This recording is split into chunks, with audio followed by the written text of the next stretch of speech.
Okay, so this article from Mashable says, "How fast does your internet need to be to survive quarantine life?" I haven't read this yet, and actually, I thought it'd be a little interesting to kind of go over this.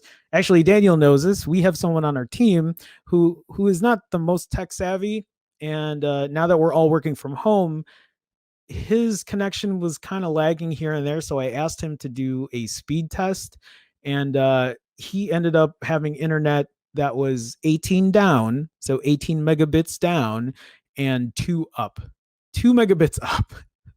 And I was like, hey, you should probably take a look at your internet and get it upgraded.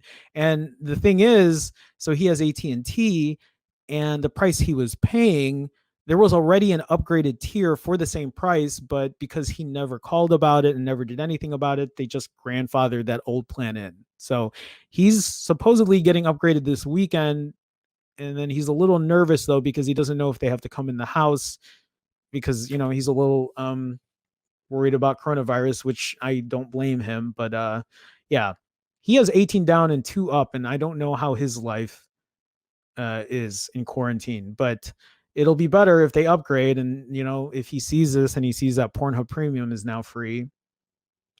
Okay. So this article from Mashable says, thanks to the novel coronavirus, we're at a pivotal moment in the history of the internet. People need it more than ever because they're stuck at home, but it might not be fast enough to meet everyone's daily needs. Multiple studies released over the past week have shown that home internet is slowing down in parts of the US. In some cases, adequate internet isn't available at all, which is also why I think YouTube has pushed all of their videos to show at 480p. I mean, you could still, I think, change it to 1080 or whatever higher resolution, but you have to do that every time you select the video, I think. I haven't tried. I haven't even noticed, to be honest with you. We don't know what your personal internet situation is, but we do know roughly how much speed you need to do common tasks. Below is a rundown of how fast your internet should be in order to do things like stream videos, play online multiplayer games, and work remotely. All you have to do is test your internet to go to speed test, which we must disclose is owned by Mashable's parent company, J2. For most cases, the download speed measured in megabits per second, or Mbps, is the golden number. That's the rate at which your network can bring data to you. So like for me right now, my speed is, I actually have 600 down. I upgraded when I knew I was going to be here like indefinitely. So I have 600 down and 20 up, which is pretty good. And I think I'm paying, what did I get it at? 98 or something a month, which isn't bad because there are multiple people here. So it's to make sure all of us are working from home. So basic web browsing and work tasks. If you're able to work remotely during our de facto quarantine, your daily routine is probably going to involve lots of emailing, slacking, and maybe video calling. Okay, I'm just looking to see what they say here. Some basic guidelines for things like this, and they recommend a minimum of 1 to 5 megabits per second for web browsing and checking your email. You might not have the best time doing either of those things. Yeah, I would recommend something a little higher, but you should be able to get things done eventually. I mean, they're right.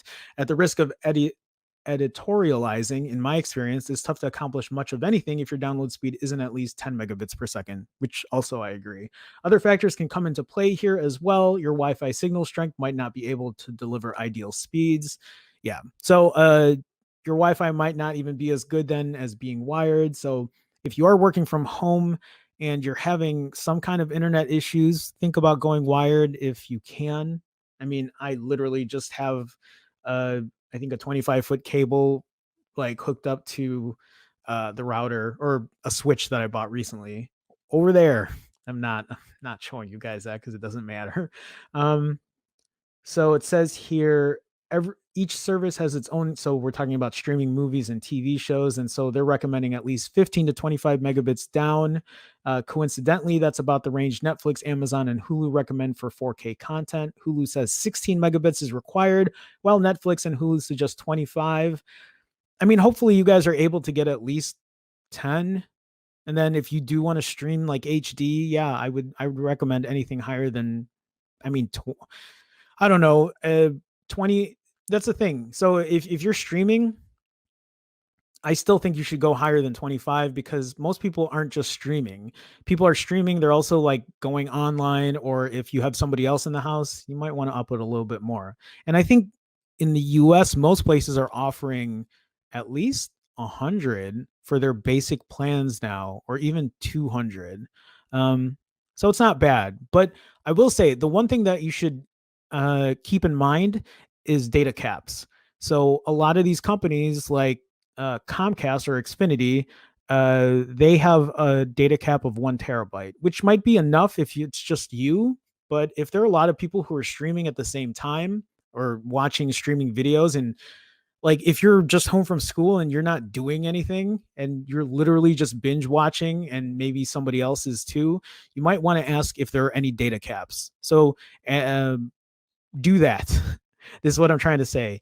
If you're trying to upgrade your internet, ask what the download speed is, but also ask if there's a data cap attached to it. And if there is, how much is that data cap? How much data will they allow you before they charge you more money? And if you think you're going to go over that, then ask how much it costs to release that data cap. I think some companies are charging an extra $50 a month or something if you want to go unlimited. So again, it really just depends on what works for you. Um, so online gaming here says 40 to 50 megabits per second. Okay. Uploading videos. So uploading videos requires a higher upstream, not a download stream. Um, does it have any speeds here? It doesn't. It'll help to have double digit upload speeds for sure. But a number lower than that can still work for you. Yeah, that's the thing. So you could have a slower upload speed, but it'll take longer to upload a video. But if you are streaming, you might want something. I would recommend something at least in the double digits. But again, we have somebody on our team right now that has 2 upload, and he's actually streaming okay. I can't believe he has two megabits per second up. I'll leave it at that.